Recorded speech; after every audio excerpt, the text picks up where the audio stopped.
Hi all, thank you very much for joining us this evening. I'm Daniel Monaghan, the Policy Officer for the Co-operative Party, and I'm really pleased to have you all join me this evening. Tonight's event marks World Refugee Day, which took place on the 20th of June. The Co-operative Party is proudly internationalist and believes that people who are forced to flee should be treated with dignity and have the right to be protected. Tonight, we want to discuss how we can ensure refugees have rights, dignity, and protection going forward. We will discuss what can be done now to help refugees from across the world, including Afghanistan and Ukraine. Before I introduce our speakers for this evening, I want to start with a few tips on how we can make this more interactive for everyone. Firstly, for those who are hard of hearing, we are working with the RNID to live caption this event. If you want to view these captions, you will need to enable them yourself by pressing the CC icon on the bottom Tools panel of your phone or computer. This Zoom call is being recorded as many of our members cannot access it live.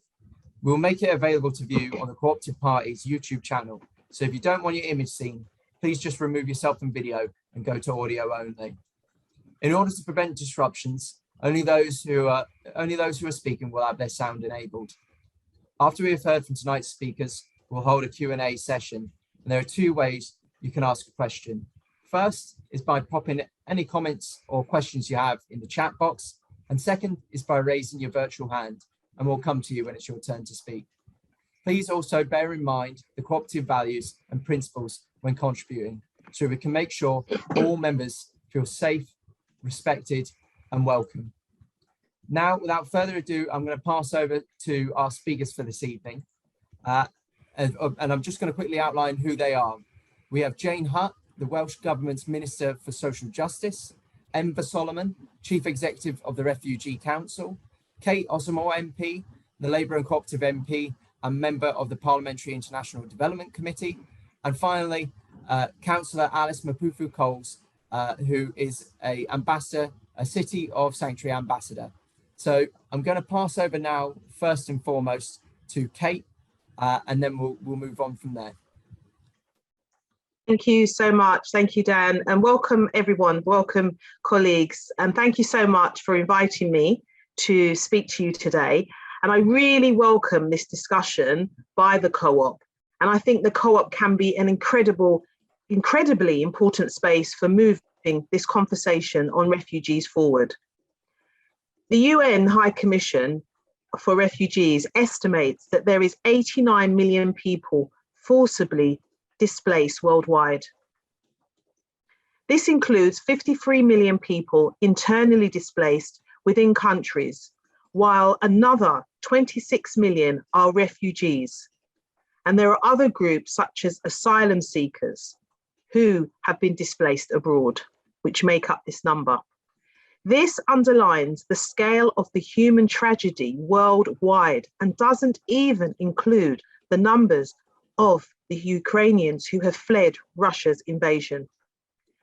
With the impacts of climate change, worsening droughts and food crisis, this number is only set to rise. The plight of refugees has long been a concern close to my heart. Two of the core issues I've focused on during my time in Parliament have been international development and migrants' rights.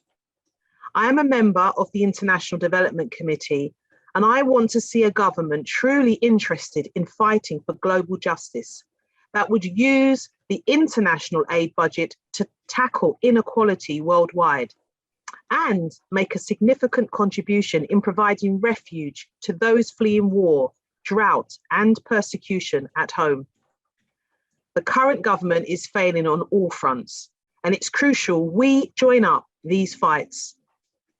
The International Development Committee has just announced a new inquiry into the government support for countries which host large numbers of refugees, such as Jordan and Lebanon. The government's cutting of the aid budget has reduced its ability to aid refugees, as well as fund other necessary projects abroad. Our committee has consistently used its voice to criticise this retrograde step, which will only force some of the most vulnerable people and poorest people in the world into deprivation and contribute to creating more refugees. Sadly, the narrative that the government puts out is that it cares about the welfare of refugees and wants to ensure their safety from smuggling gangs is simply a cruel con. What the government has sought not to mention is they have cut practically all routes for refugees travelling to the UK. Occasionally, when there is a public outcry about a particular crisis, such as Ukraine or Afghanistan, it will announce a bespoke scheme to quell discontent. But there is little or no assistance for a large number of refugees from countries such as South Sudan, Nigeria, Somalia, and other countries across the continent. Over 1 million refugees are now in Uganda, in one of the most progressive arrangements anywhere on the planet. Or in Libya, hundreds and thousands of refugees from across Africa live in camps, in brothels, or on the street, facing the scarcely believable risk of being sold at the market into slavery. But the truth is that the refugee crisis we're going to be talking about today is still only the ones on the tips of our tongues. If we go back to 2018, CARE International did a report called Suffering in Silence. It profiled the 10 most underreported crises around the world.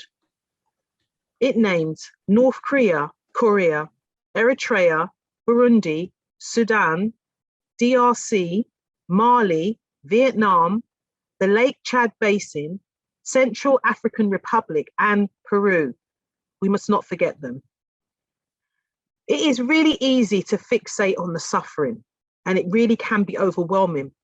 But I believe we have a responsibility as cooperators, not simply to express outrage or charity at the crisis of the moment, but to redouble our efforts and solve the long-term solution.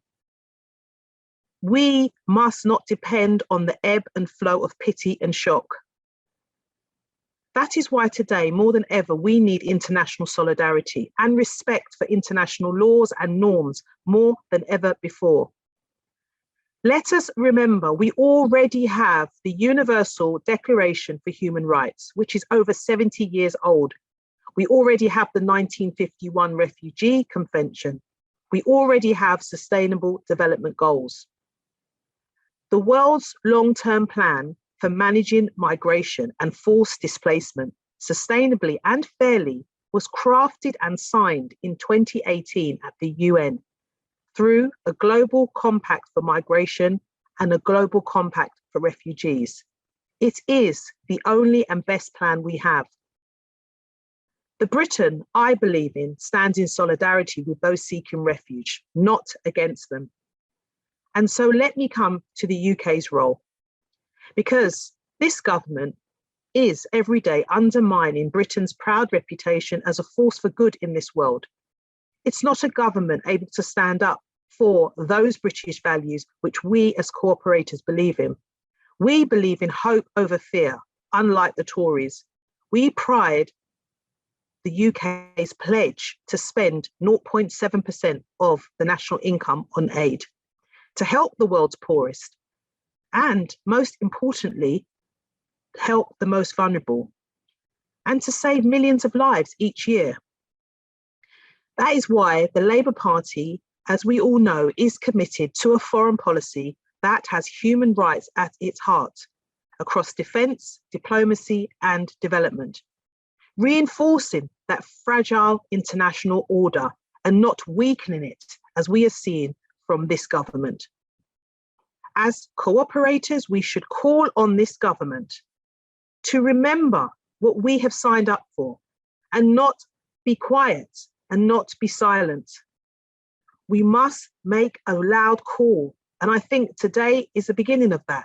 As cooperators, we should call on the government to do more. We should be calling the government to plug the funding gap, which is hindering refugees' responses. We should localise humanitarian funding, as the UK said it would do back in 2016. at the Humanitarian Summit.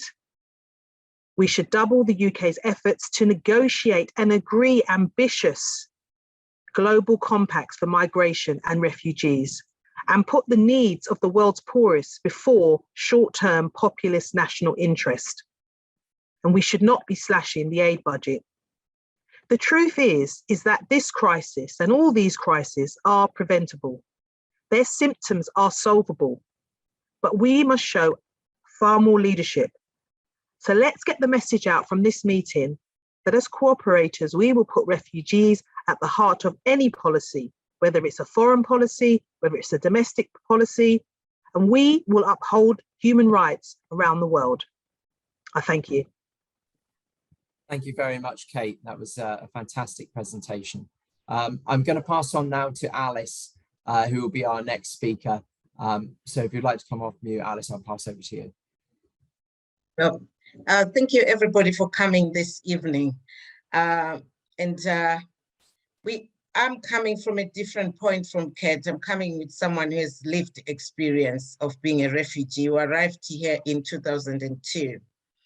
I remember arriving here, I'd left my children and they joined after almost about 6 months and I couldn't get a visa for them. And the same thing, that is in 2002. And today, it's 2022, with still things like that are still happening. Parents, children, mothers, sisters are separated and you can't see your loved one until, some have stayed for 11 years without seeing their wives, their children, or anything. It is still happening. I visited the UN headquarters on the basis that I wanted to find out at the refugee, UNHCR refugee in New York, and one of their posts outside, which was very massive, which I saw, was one refugee without hope is too many. That was in 2011. And then by then there were 42 million refugees are all around the world. And this is 2022, and as Kate said, there are over 59 million refugees. One refugee without hope is too many. And this is the United Nations saying that. So what is it that is not changing? That's the main questions as cooperative people that we need to be asking our questions, many questions about that, to understand what is it that we can play a part of, why there is an increase instead of a decrease of refugees, why there's separation of families. You know, all of us went through quite a difficult time during COVID, 2 years of that, when we were separated from our loved ones. We either were in Boston, Lincolnshire, or they were just down in London, or somewhere around in the same town, but you couldn't see them because of the restrictions that were there. And you couldn't see. But imagine someone who comes here and doesn't have any access to either of those things. They are the children, the wife, or if it's the wife or the husband, or the extended family being alone. This is what we are seeing constantly happening most of the time, and it's not stopping. And we look at it recently on Monday, I had a very difficult conversation that left me perplexed, again, with issues that are happening, which sometimes are not highlighted. And as cooperatives, when we meet and tell the stories and do activism, we really can relate to some of these as human beings. One refugee who has come here, an asylum seeker, was asked to bring bank statements recently so that they see these bank statements. He doesn't have the bank statements because he came here in this country with nothing. And because the language that was used when he was being interviewed, he didn't understand. He said, yes, I've got a bank. Of course, everybody, when they leave their country, they might have opened a bank or they had a bank account. But when they are leaving there, the last thing they would think about is taking a bank statement. So according to sections that are within the Home Office, this person doesn't require any further looking after. So he was chucked out of the hotel. Simple as all that. He's homeless and he didn't understand the language. And then I met another woman face to face from Ukraine. This other man had come from, I think, was it Algeria or Libya? I can't remember exactly. Ukraine, recent homes for Ukraine, which the government has done. This young woman, 31 years old with children, came to the host family. And then the host family stayed with her for about 3 weeks or so. And they said they can't cope with her because they can't cope with the 2 children also there. And these people are traumatized. So you can imagine the children that are traumatized.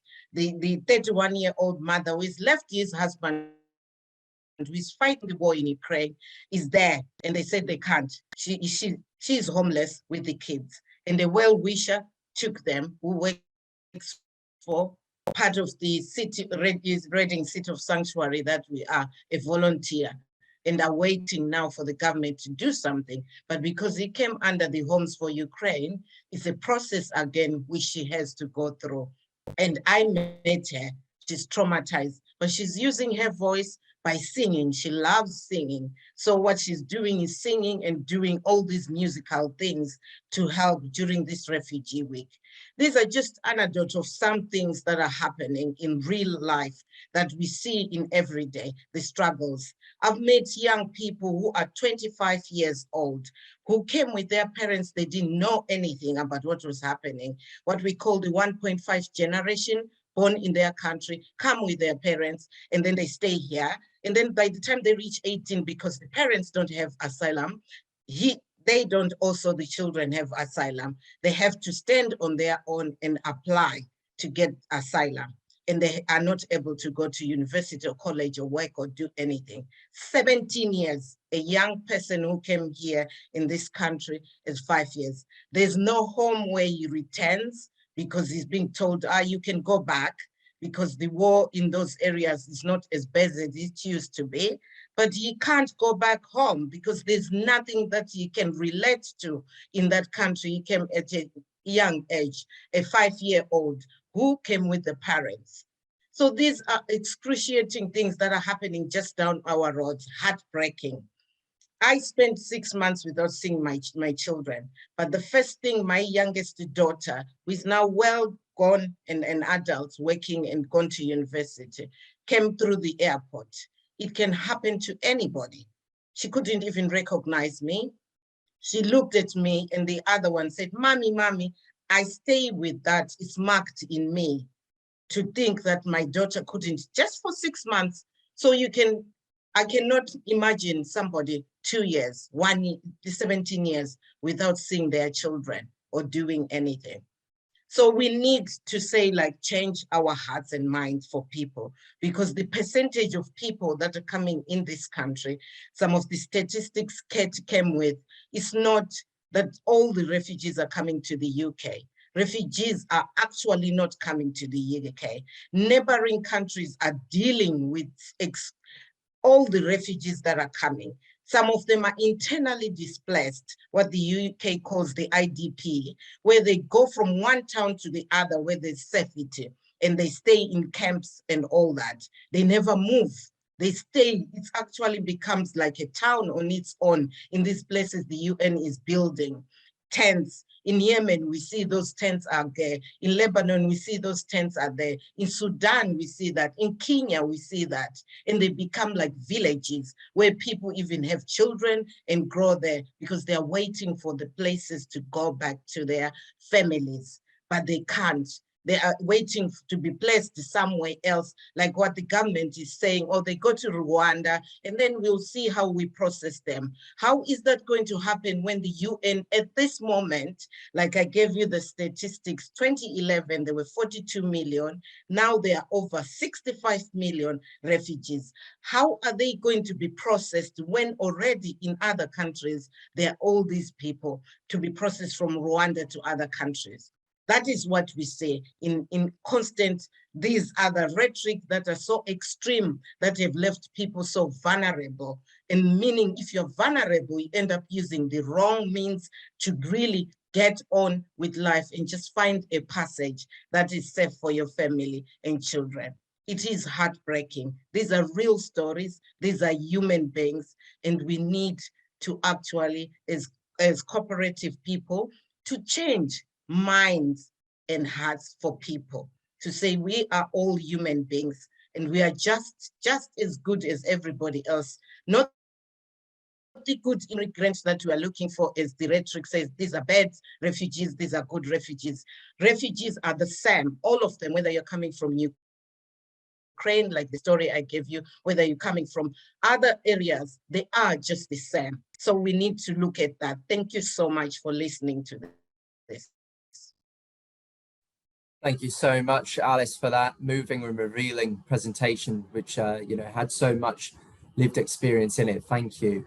I believe Enver's just joined us now, so I'll pass over to Enver now to come in and give your presentation.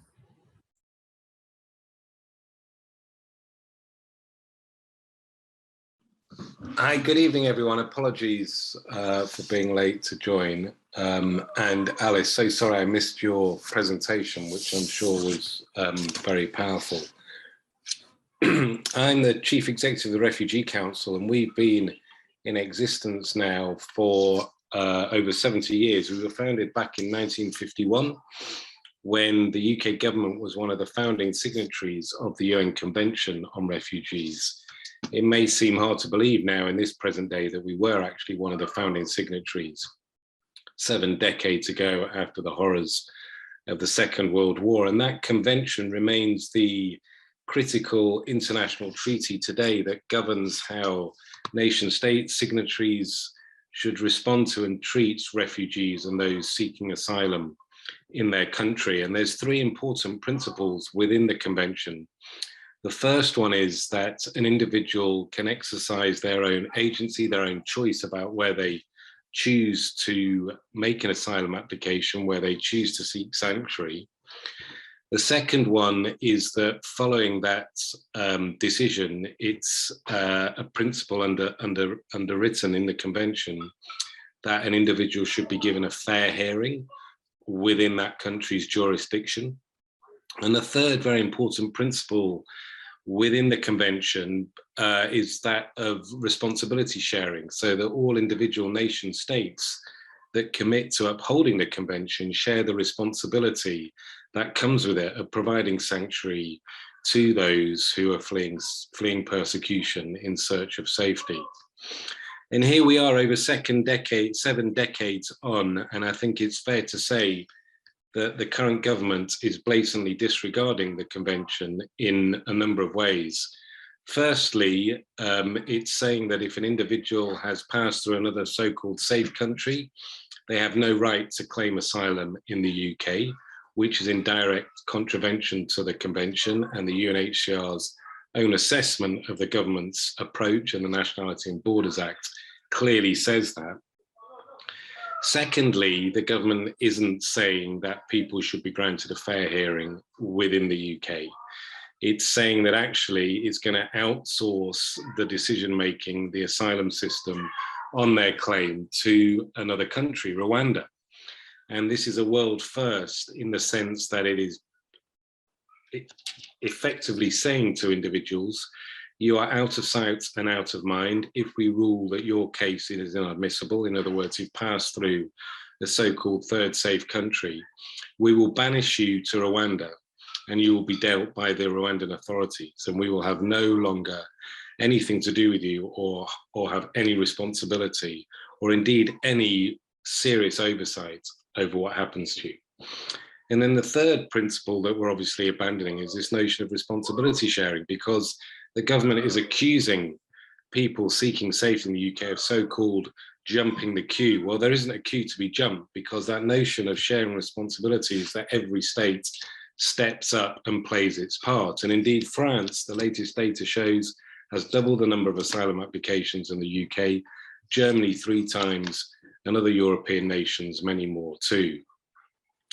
So it's really disheartening that we have a government that is showing utter and complete disregard to the convention, but not only on top of that, that is unable to operate an orderly, fair, just and humane asylum system. We have more than 100,000 individuals awaiting a decision on their asylum claim as I speak. We have more than 70,000 waiting over 6 months, tens of thousands waiting over a year, and thousands waiting up to 5 years. That is no way to operate an asylum system, to leave people in limbo, people that have experienced huge degrees of upheaval, great trauma, great anxiety, facing an uncertain future, and a lack of information often what happens about their case, and even case files being lost and misplaced.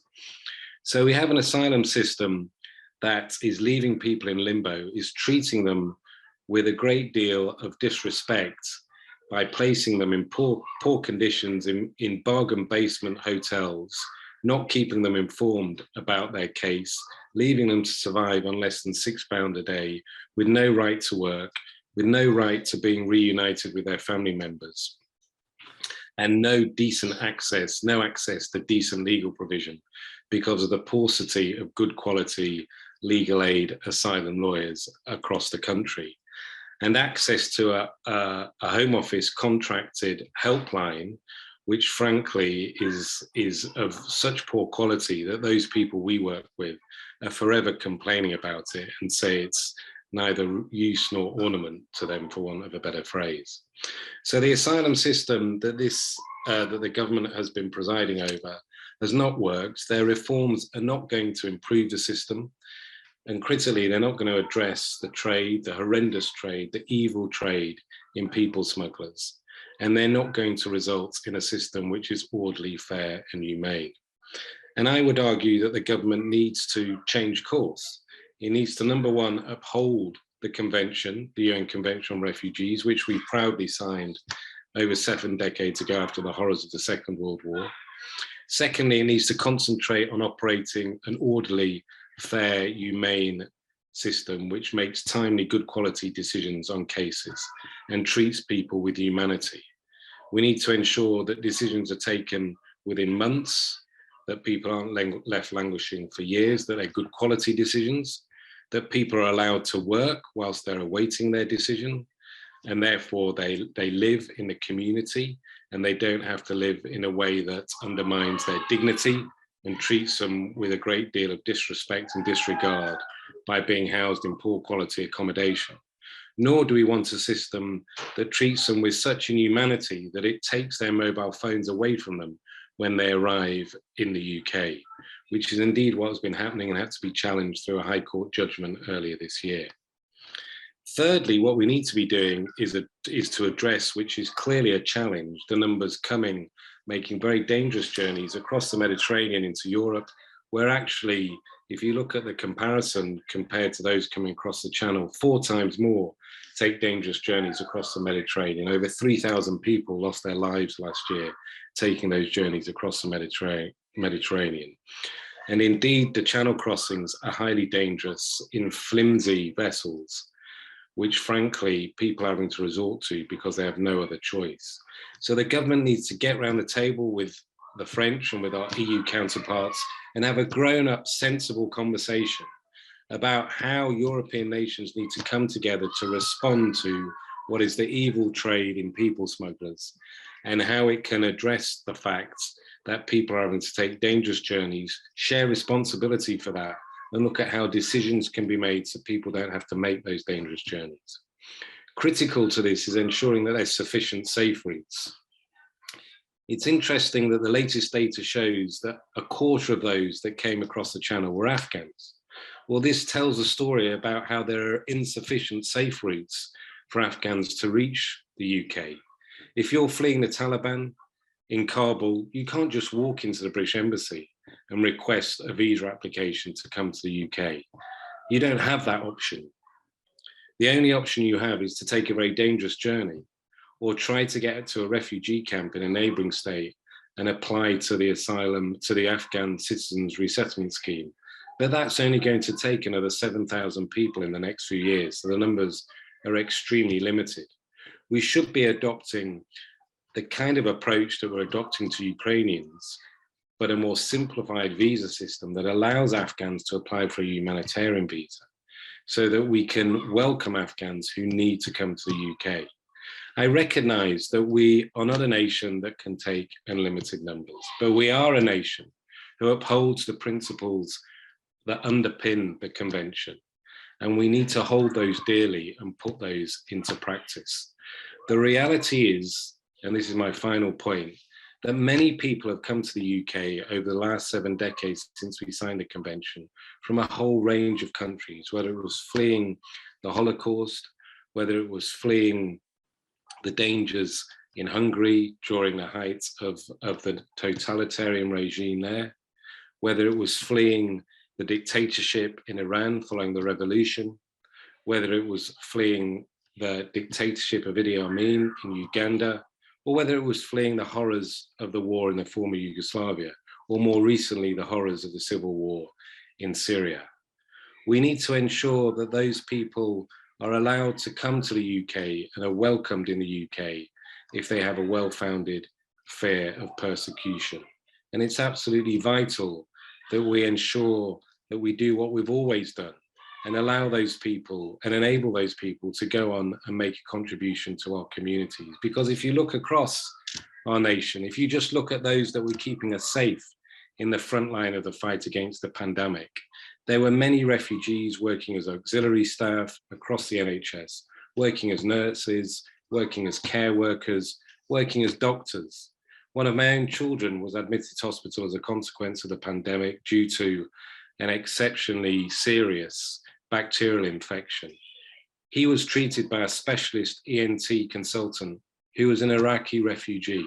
Just an illustration of the point I'm making. Refugees have made a phenomenal contribution to this country. We should be celebrating that, and we should be ensuring that every single person that comes here is given a fair hearing on UK soil. Thank you very much. Thank you very much, Enver, for that really informative presentation.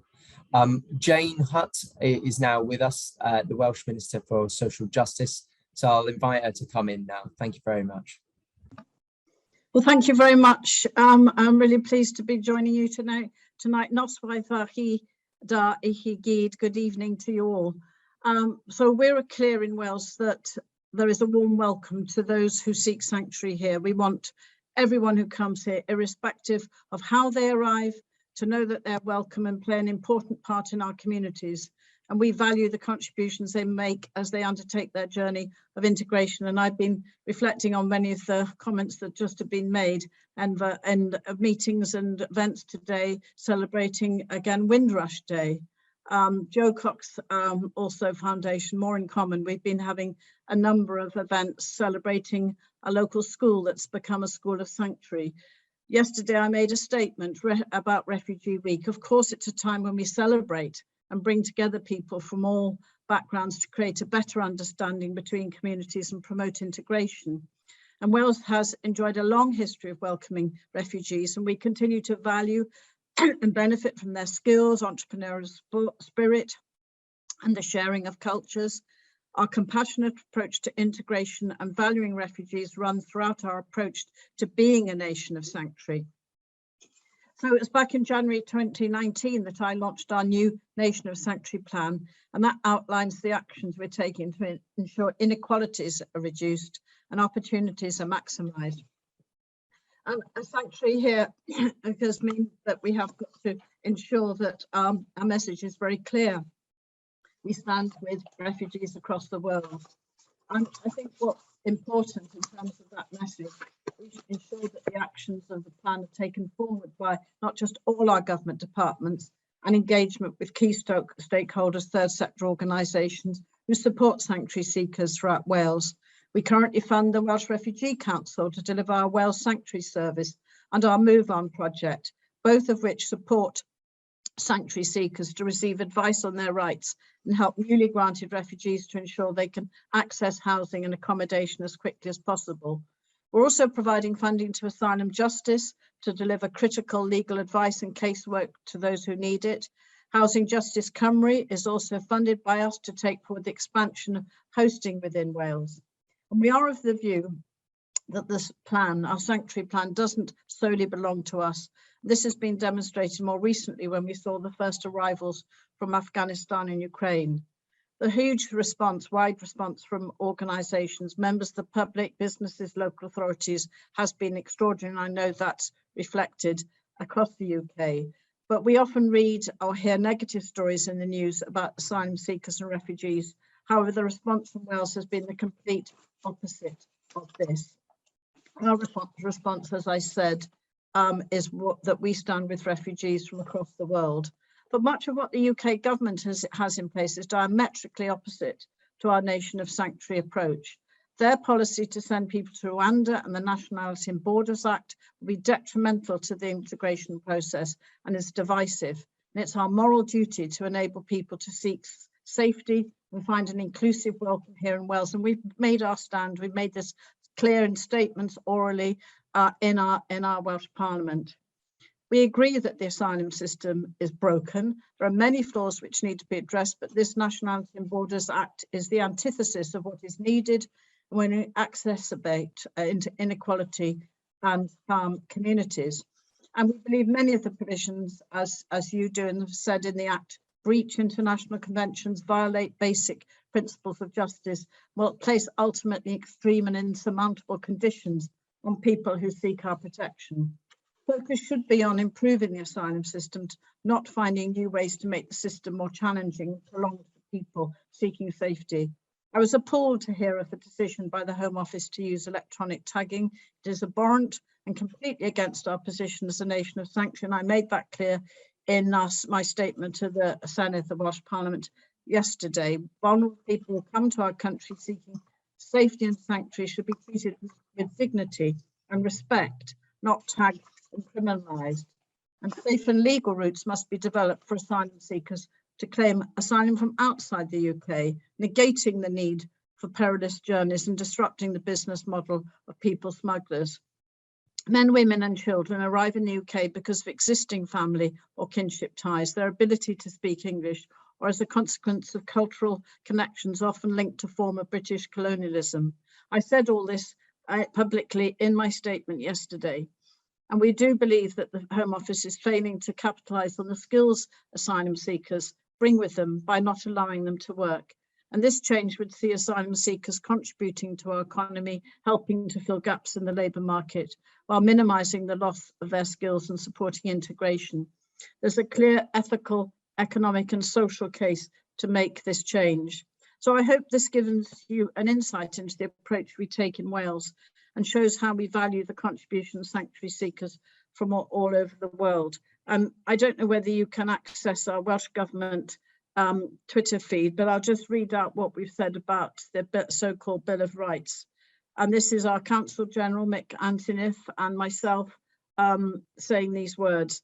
The UK government's action on at Bill of Rights clearly demonstrates a calculated effort to undermine our basic human rights.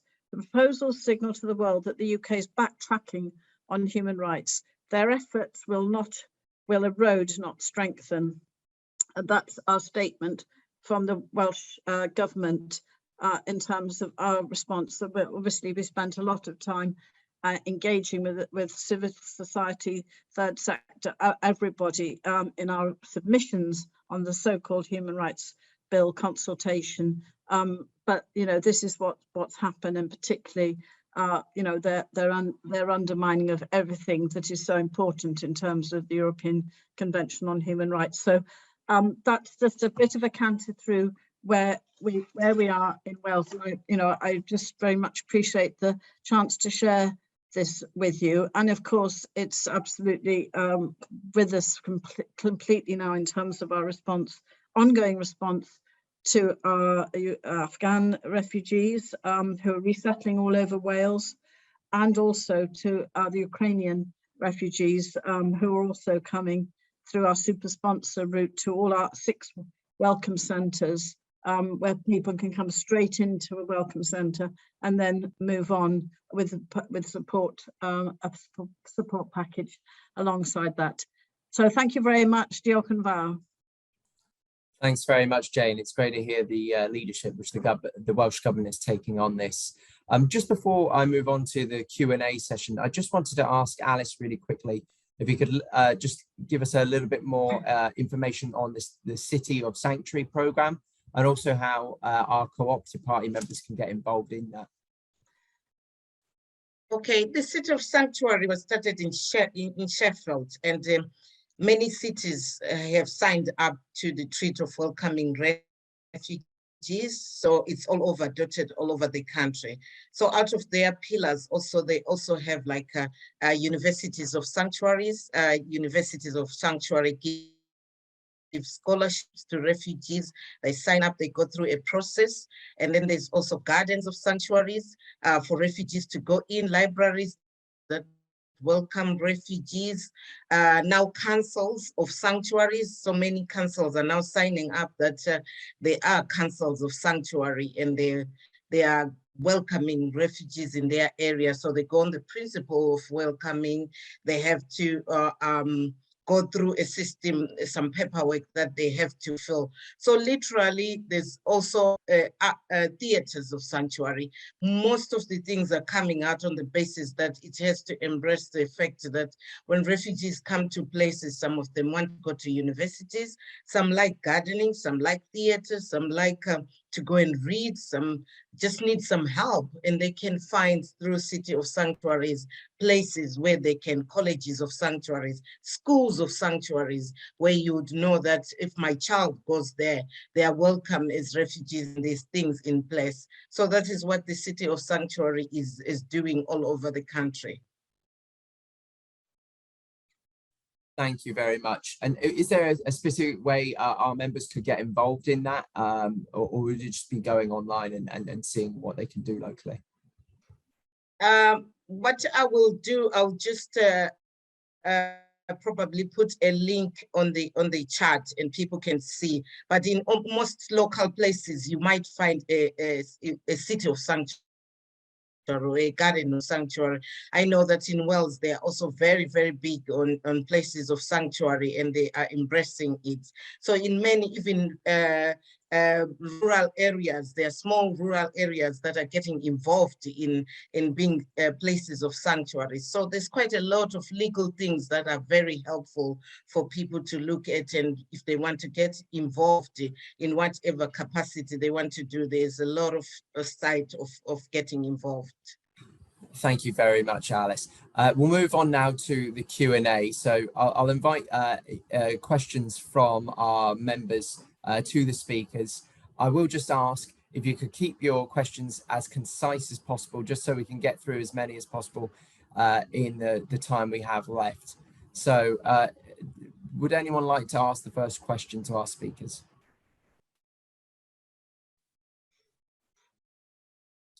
I see Ryan has his hand up. I'll ask you to unmute. Hello. I've got one question from about much earlier on. Kate said, or mentioned briefly, about localization of humanitarian funds. I was wondering what specifically that would involve and how that would happen. Thank you very much, Ryan. I'll quickly take two more just so we can do that, then go back to the speakers. Chris?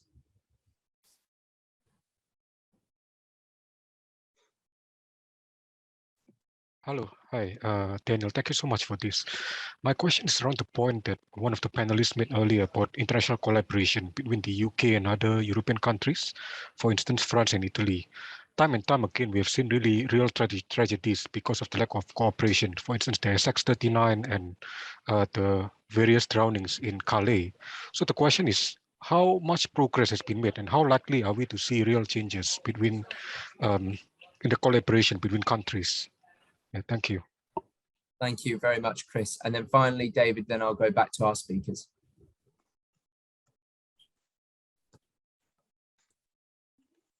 Sorry, I had to unmute that.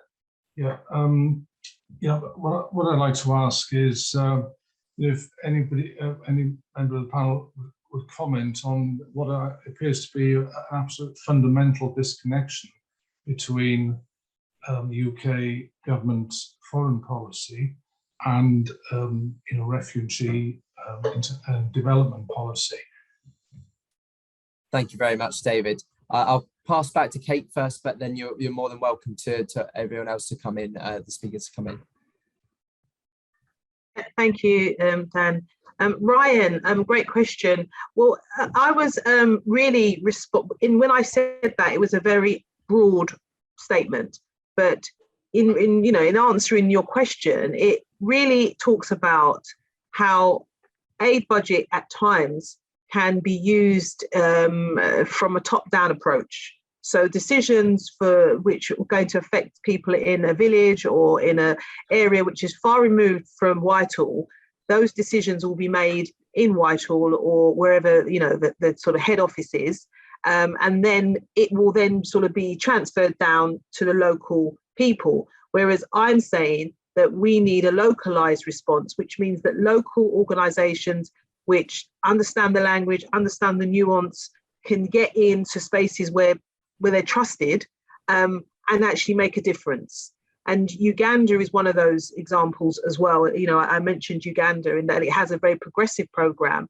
And they have a camp in Uganda, I think it's called Bidi Bidi, I may have said it wrong. And there's over 235,000 people there.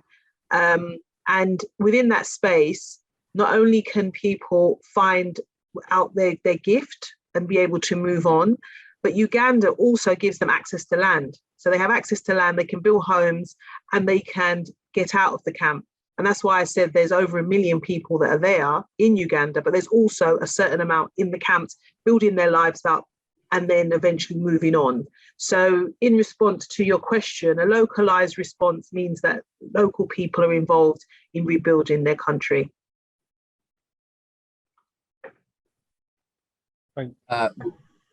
Would any of our other speakers like to come back to the questions from Chris and David? Yes, well, I think can I just say thank you to Kate for that really great example of what is happening in Uganda, and just say also, I mean, devolution and having, you know, although we are very hit by cuts from the UK government in terms of our block grant, I mean, at least we do have some control over our policies, and actually that partly answers David's point as well, that we can, if we are a nation of sanctuary, then you have to put the budget to it. You then have to ensure that local authorities, it's about power, legislation powers, and also budgets, that local authorities are also signing up to a nation of sanctuary. So we've got counties, what local authorities as well, going back to Alice's point, who are signing up to become counties as well as cities, that we have unitary authorities in Wales of sanctuary. We have town and community councils signing up to be town and community councils. Actually, also, I wanted to say we have universities, and this could happen. You know, universities don't have to just in Wales. So hopefully, there are some universities in England and Scotland who are nation of universities of sanctuary. That means they have to change their whole outlook in terms of how they engage. But the budget issue is about how we then empower not just local authorities, our public bodies, health boards, which are all funded directly by the Welsh government. We have no markets in Wales in terms of the health service, and also communities. So I'm just about to fund, I've mentioned the Welsh Refugee Council, their next phase of funding for them, next phase of funding for asylum, justice, etc. But I think devolution does show, you know, we're up against a hostile UK government, hostile environment policies. So, I mean, I just wanted to say that we have to speak up and speak out. You may not always be aware of what we're doing in Wales, but I hope, you know, that it just shows what you can do when you've got a Labour government in power here, actually driving this forward. And we actually got many more Labour councillors and Labour authorities in the last elections. People actually do vote for this kind of approach to policy. That's one of the big messages as well, that there is this kind, it's not just about sounding nice and old nation of sanctuary. People actually recognise that this can mean good things for them, welcoming and being part of a community where, you know, the whole village of Harden in North Wales came out to welcome Afghan refugees. The whole village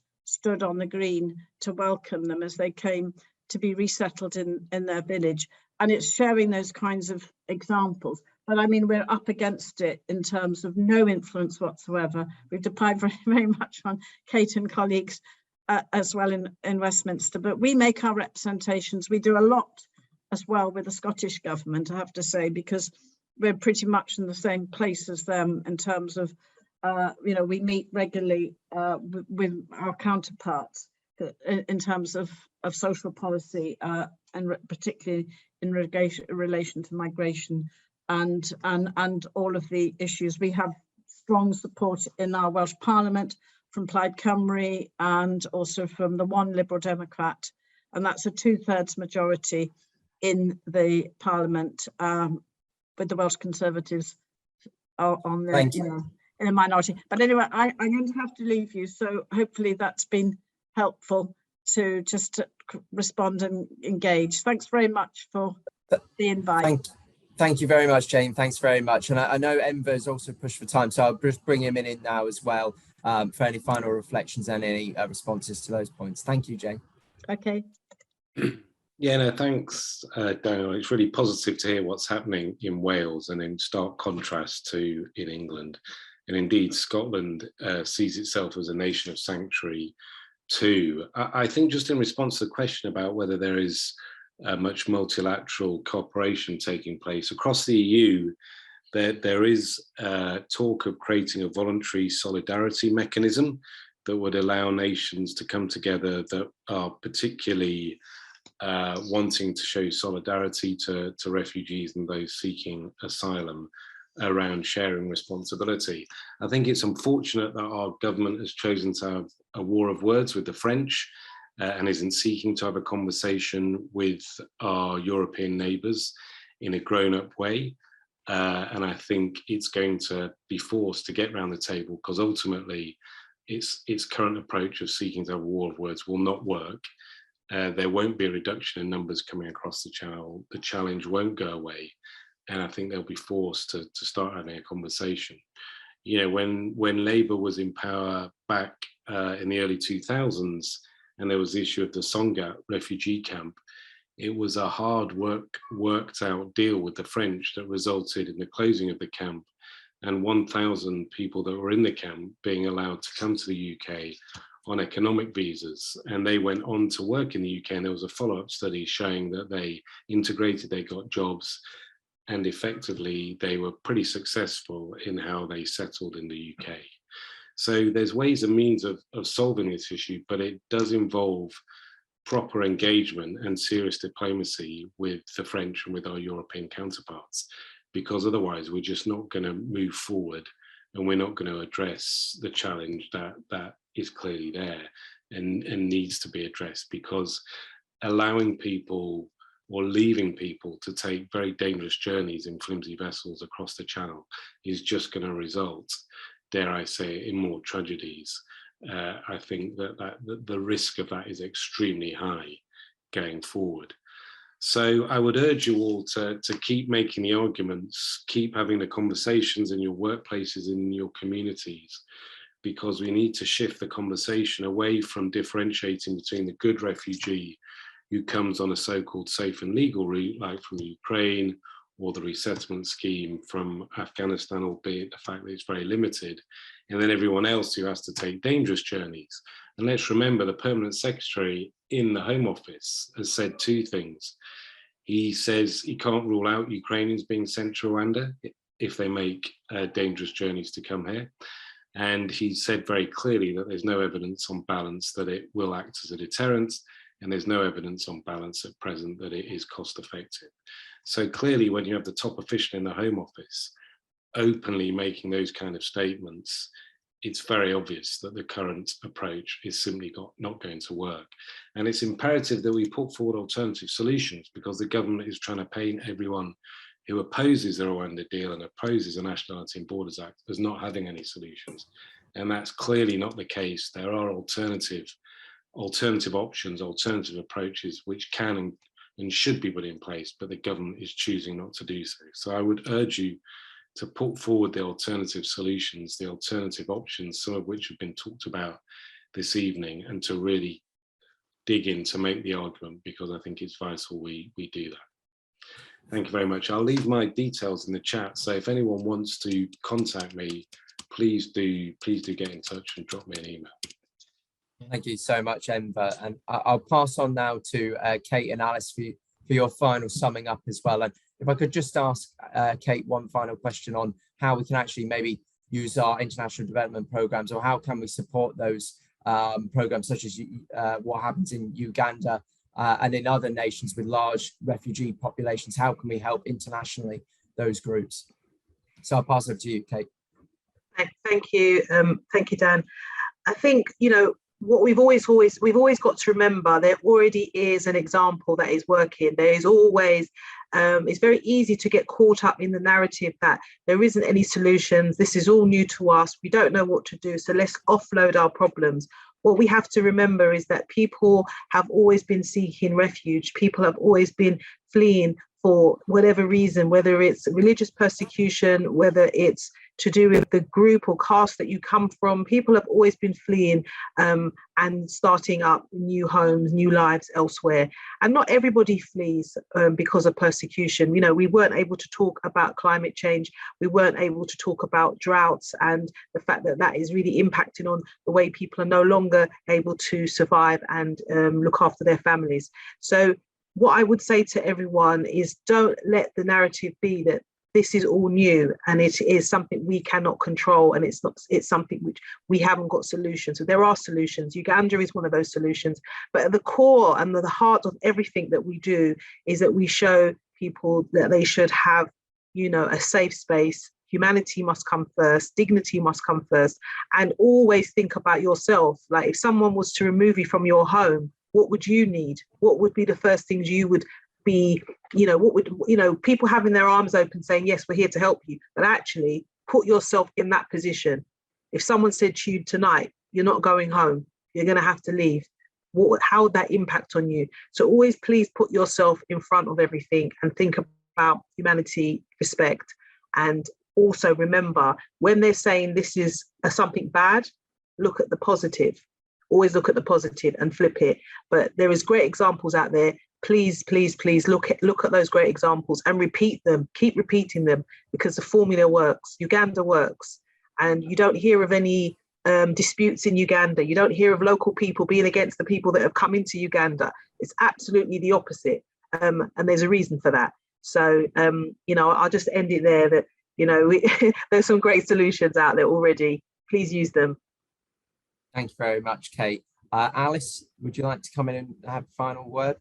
Yeah, I just wanted to add on top of everything that has been said, that even including the foreign policy. I mean, post-Brexit, Britain actually needs to have a coherent foreign policy, because at the moment it's always ad hoc. Everything is ad hoc. It's shifting to the moral panic. When there's a moral panic in the country, then they do that.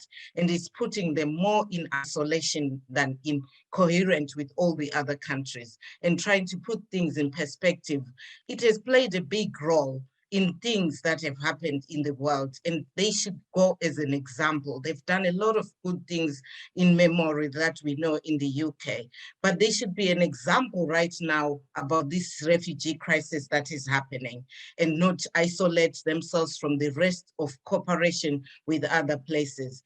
Things actually do work when in hands together. We've seen with what is happening with the Rwanda, but there's a crisis of humanitarian that needs to be looked in, search in our hearts as people, and find out those other things. There's no good or bad in refugee. For example, I came as a refugee. I've done things that have worked and done that. But when you hear people saying, oh no, we are not talking about you, we're talking about them, the scroungers, and you look and think, who is getting this? Who are getting anything? £6 a day for someone living in a hotel, eating rice 3 times a day with your children in there. It's not a life that people might lead, and all that. So in our communities, let's try and just spread some kindness, and protest and activism does work. And it's one of those things we've seen, like last about Rwanda. And just try and reach out and find out where you can volunteer and try and help as much as possible, and make sure that we spread the word that actually we are all human beings. It can happen, as Kate said, to any of us. Thank you very much. Thank you very much, Alice, for that powerful conclusion. I'm going to say thank you to all our speakers this evening, and for all of you for coming along. It's been an absolute pleasure and a fantastic discussion. Do keep an eye out for our upcoming events, Cooperation Live events, which will be going on throughout summer. and autumn. And we look forward to having you join us for them. So thank you very much, everyone. I hope you have a great evening. All the best.